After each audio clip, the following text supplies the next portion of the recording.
नमस्कार।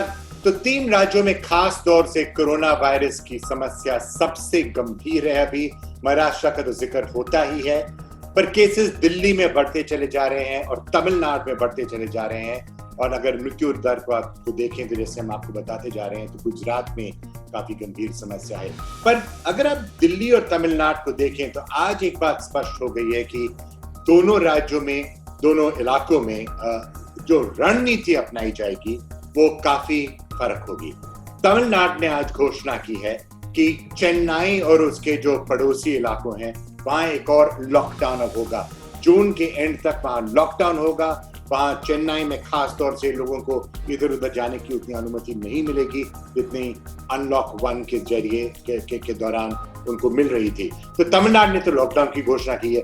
दिल्ली की रणनीति बिल्कुल अलग है। आज अरविंद केजरीवाल ने कहा कि दिल्ली में कोई लॉकडाउन अब नहीं होगा। हाँ, दिल्ली में ऑल पार्टी मीटिंग हुई, अमित शाह भी थे, दिल्ली के मुख्यमंत्री भी थे और दिल्ली की रणनीति ये लग रही है कि वो कोशिश करेंगे कि काफी पलंग हो। जितने भी सारे कोरोना वायरस के केसेस आएंगे सामने, उनका इलाज होना चाहिए, टेस्टिंग होना चाहिए। टेस्टिंग को 3 गुना हो जाएगी कुछ ही दिनों में। और दिल्ली में रणनीति वही लग रही है। एक चीज देखना काफी जरूरी है कि जब राज्य फोरकास्टिंग कर रहे हैं कि 30 दिन के बाद या 50 दिन के बाद कितने केसेस होंगे और हमें कितने वेंटिलेटर्स चाहिए होंगे, कितने आईसीयू बेड्स चाहिए होंगे, कितने अस्पताल में पलंग चाहिए होंगे, तो एक चीज जरूर है कि हमें टोटल नंबर ऑफ केसेस नहीं देखने चाहिए, हमें एक्टिव केसेस देखने चाहिए। क्योंकि अगर कोई ठीक हो गए हैं और वो घर चले गए हैं तो वो केसेस राज्य के लिए कोई ज्यादा महत्व नहीं रखते हैं। तो पराग कार ने आज एक नया टूल बनाया है जिस पर हम आपका ध्यान आकर्षित करना चाहेंगे। ये कोई एपिडेमियोलॉजिकल मॉडल नहीं है, उसकी भी जरूरत है, पर ये बस देखता है कि आज पिछले 2-4 दिनों में कितना ग्रोथ रेट था, आगे अगर हम 30 दिन देखें तो कितने एक्टिव केसेस हो सकते हैं अलग अलग राज्यों में। तो इसके हिसाब से अगर हम देखें तो महाराष्ट्र में लग रहा है कि 30 दिन के बाद करीब 1,20,000 एक्टिव केसेस हो सकते हैं। ये अगर आज के ग्रोथ रेट चलते रहे और शायद कुछ 20% कम हो जाए तो करीब 1,20,000 केसेस हो सकते हैं।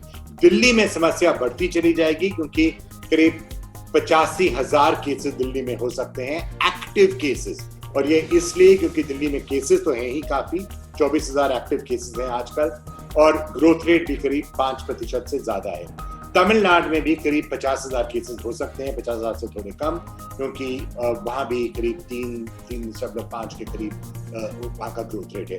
अन्य राज्य जहां उनको कुछ चिंता करनी चाहिए, शायद हरियाणा का नाम आ सकता है, आंध्र प्रदेश का नाम आ सकता है, क्योंकि यहाँ ग्रोथ रेट अभी भी काफी ऊंची है, तो ग्रोथ रेट को कम करना पड़ेगा। जैसे मैंने कहा, राज्य सरकारों को एक प्रॉपर मॉडल की जरूरत है, पर ये कुछ आंकड़े सामने रख रहा है ये फोरकास्टिंग टूल कि क्या हो सकता है 30 दिन के बाद।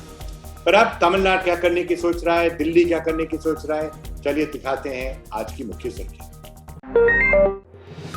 चेन्नई समेत तमिलनाडु के 4 जिलों में पूरी तरह से लॉकडाउन कर दिया गया है। इन जिलों में लॉकडाउन को लेकर सख्ती बढ़ा दी गई है। तमिलनाडु के मुख्यमंत्री एडापड्डी के पलानीसामी ने 19 से 30 जून तक चेन्नई, कांचीपुरम, चेंगलपट्टू और तिरुवल्लूर जिले, जो महानगरीय चेन्नई पुलिस सीमा के अंतर्गत आते हैं, वहां लॉकडाउन में ज्यादा सख्ती लगाने का फैसला लिया है। खाने पीने के सामान की दुकानें और पार्सल के लिए होटलों को सुबह 6 बजे से दोपहर के 2 बजे तक खोलने की इजाजत होगी। लेकिन 2 रविवार 21 जून और 28 जून को इन 4 जिलों में पूरी तरह से लॉकडाउन होगा। यहाँ कोई रियायत नहीं दी जाएगी। आपको बता दें कि इस रविवार को तमिलनाडु में 1974 कोविड केस दर्ज किए गए थे, जिससे कुल मामले बढ़कर 44,700 के करीब हो गए हैं, जबकि 38 नई मौतों के साथ राज्य में मौत का आंकड़ा बढ़कर 435 हो गया है। दिल्ली सरकार ने एक आदेश जारी कर राजधानी की सभी सरकारी और निजी लैब्स को कोरोना टेस्टिंग के मामले में अपनी क्षमता बढ़ाने के लिए कहा है। सरकार का स्पष्ट निर्देश है कि सभी लैब्स अपने पूर्ण संसाधनों का इस्तेमाल करें और कोरोना की टेस्टिंग को बढ़ाएं। इसके अलावा प्राइवेट लैब्स को 48 घंटे के भीतर कोरोना जांच की रिपोर्ट देनी होगी। आपको बता दें कि केंद्रीय गृह मंत्री से बैठक के बाद दिल्ली में कोरोना टेस्टिंग बढ़ाने का निर्णय लिया गया है। दिल्ली में कोरोना के बढ़ते मामलों को लेकर सोमवार को गृह मंत्री अमित शाह ने सर्वदलीय बैठक की, जिसमें कोरोना की रोकथाम को लेकर कई अहम फैसले लिए गए। बैठक से बाहर निकले दिल्ली बीजेपी अध्यक्ष आदेश कुमार गुप्ता ने बताया कि बीजेपी ने कोरोना टेस्ट की कीमत आधी करने की मांग की थी, जिसे अमित शाह ने मंजूर कर लिया है। उन्होंने ये भी कहा कि बैठक में ये फैसला भी लिया गया कि 20 जून से दिल्ली सरकार रोजाना कोरोना के 18,000 टेस्ट करेगी। वहीं प्रदेश कांग्रेस कमेटी के अध्यक्ष अनिल चौधरी ने अमित शाह से मांग की है कि कोरोना का टेस्ट सबके लिए उपलब्ध हो और कोरोना पीड़ित के परिवार को 10,000 रुपए दिए जाएं। साथ ही कांग्रेस ने सीएम केजरीवाल पर जनता को भ्रमित करने और निजी अस्पतालों को जिम्मेदार ठहराने का आरोप लगाते हुए ये कहा कि हमने इस मामले में गृह मंत्री को सबूत सौंपे हैं, जिसे उन्होंने जांच के लिए भेज दिया है। दिल्ली में बेलगाम होते कोरोना के मामलों को थामने के लिए केंद्र और दिल्ली सरकार ने टेस्टिंग बढ़ाने का फैसला किया है। सोमवार को केंद्रीय गृह मंत्री अमित शाह की अध्यक्षता में हुई सर्वदलीय बैठक के बाद ये तय किया गया कि 20 जून से दिल्ली में रोजाना कोरोना के 18,000 टेस्ट किए जाएंगे। इतना ही नहीं, कंटेनमेंट जोन में घर घर जाकर ट्रेसिंग और मैपिंग करने का भी फैसला किया गया है। रिपोर्ट्स के मुताबिक बैठक में शामिल आम आदमी पार्टी के नेता संजय सिंह ने कहा कि बाजार में एक नई टेस्ट किट आई है, जिसके जरिए टेस्ट का खर्च केवल 450 रुपए है और 15 मिनट में रिजल्ट पाया जा सकता है। सिंह के मुताबिक केजरीवाल सरकार ट्रायल के तौर पर इस किट का इस्तेमाल शुरू करने जा रही है। देश की राजधानी में कोरोना वायरस पर लगाम कसने के लिए केंद्र सरकार सबसे सुझाव लेना चाहती है।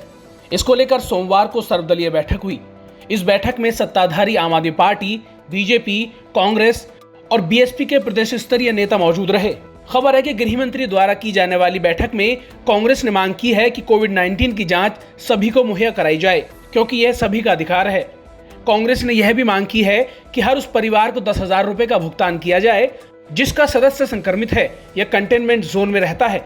न्यूज एजेंसी एएनआई के मुताबिक पार्टी चाहती है कि हेल्थ केयर स्टाफ की कमी के चलते 4th ईयर में पढ़ने वाले मेडिकल स्टूडेंट्स को नॉन परमानेंट रेजिडेंट डॉक्टर्स की तरह इस्तेमाल किया जाए। हेल्थ स्टाफ के लिए बैचलर ऑफ फार्मेसी या नर्सिंग के 4थे साल के छात्र काम आ सकते हैं। देश में कोरोना के बढ़ते मामलों और आर्थिक हालातों को लेकर राहुल गांधी का केंद्र सरकार पर हमला जारी है। सोमवार को उन्होंने एक ट्वीट किया जिसमें उन्होंने महान वैज्ञानिक एल्बर्ट आइंस्टाइन के एक कथन को कोट करते हुए लिखा कि यह लॉकडाउन साबित करता है कि सिर्फ एक चीज अज्ञानता से ज्यादा खतरनाक है और वह है अहंकार। कांग्रेस नेता ने लॉकडाउन के चारों चरणों में कोरोना वायरस के मामलों में हुए इजाफे से जुड़ा एक ग्राफ भी शेयर किया। गौरतलब है कि अमेरिका, ब्राजील और रूस के बाद भारत कोरोना वायरस संक्रमण से सर्वाधिक प्रभावित देशों की सूची में 4थे स्थान पर पहुंच गया है।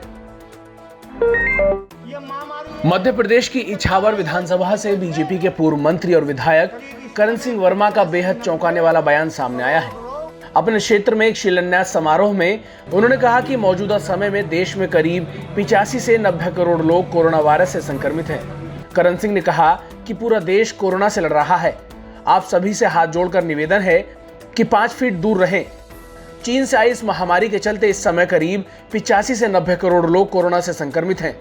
हालांकि ऐसी खबरें भी हैं कि उनके इस प्रोग्राम के दौरान सोशल डिस्टेंसिंग और कोविड-19 को लेकर तय दूसरे नियमों की जमकर धज्जियां उड़ी। वहीं कांग्रेस ने बीजेपी विधायक की टिप्पणी पर सरकार को घेरा है और उनके इस बयान पर पार्टी से सफाई मांगी है।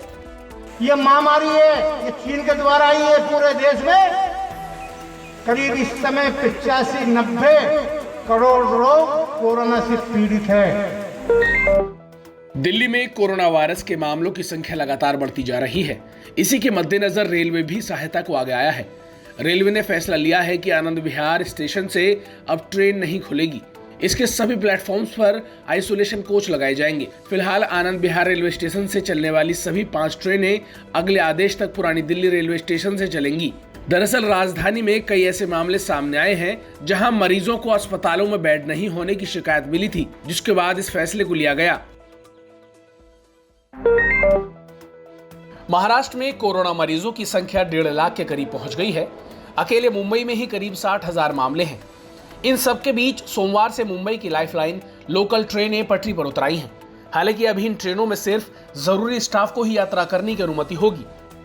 पश्चिम रेलवे की 12 डिब्बों वाली 73 लोकल ट्रेनें चर्च गेट और दहाड़ू के बीच ये ट्रेनें सुबह 5:30 बजे से रात 11:30 बजे के बीच चलेंगी, जिसमें आईडी कार्ड दिखाने के बाद ही यात्रियों को स्टेशन में एंट्री मिल रही है।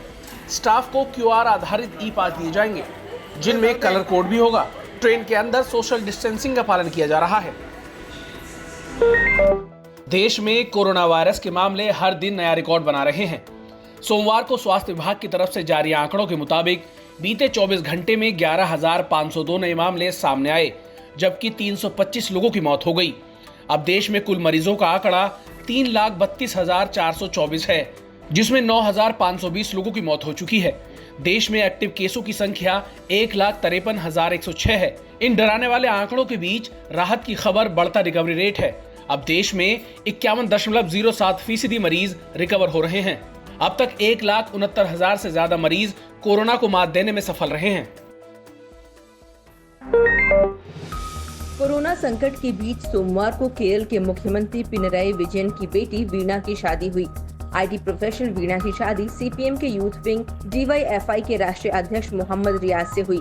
दोनों की शादी स्पेशल मैरिज एक्ट के तहत हुई है। शादी का आयोजन मुख्यमंत्री के सरकारी आवास तिरुवनंतपुरम में किया गया था। शादी समारोह बेहद सादे तरीके से संपन्न हुआ, जिसमें करीबी और कुछ नजदीकी रिश्तेदार ही शामिल हुए। DYFI के एक नेता ने बताया कि रियाज और वीणा कई सालों से एक दूसरे को जानते हैं। काफी कम वक्त में अपने दमदार अभिनय और प्यारी मुस्कान से हर किसी का दिल जीतने वाले अभिनेता सुशांत सिंह राजपूत अब पंचतत्व में विलीन हो गए हैं। सुशांत का मुंबई के विले पार्ले शमशान घाट पर अंतिम संस्कार किया गया। इस दौरान सुशांत के पिता के सिंह, बहनें, बहनोई और चचेरे भाई विधायक नीरज सिंह बबलू शामिल रहे।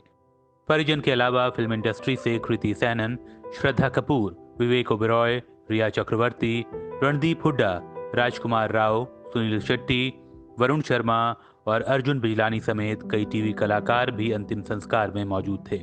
सुशांत ने रविवार को मुंबई के अपने घर में खुदकुशी की थी। महज 34 साल की उम्र में उनकी मौत ने हर किसी को शौक में डाल दिया है।